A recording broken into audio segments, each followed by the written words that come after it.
नमस्कार, तुम्ही मुंबई न्यूज 9 पाहत आहात। आजच्या काही खास बातम्यांपासून सुरुवात करूया। पूर्व राष्ट्रवादी काँग्रेस पक्षाच्या दोन्ही गटांना महापालिका निवडणुकीसाठी पुन्हा एकत्र करण्याची चर्चा आहे।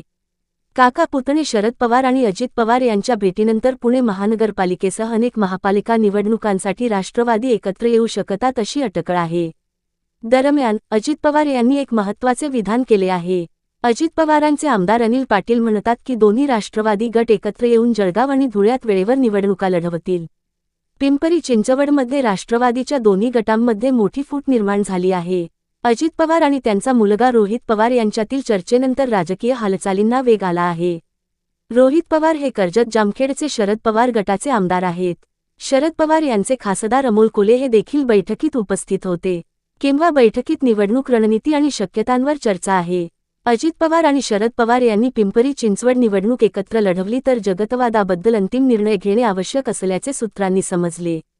किंवा मुद्द्यावर यांच्याशी 3 नेत्यांमध्ये चर्चा झाली। अजित पवार यांनी राष्ट्रवादी नेत्यांशी फोनवरून चर्चा केल्याचे सांगितले जाते।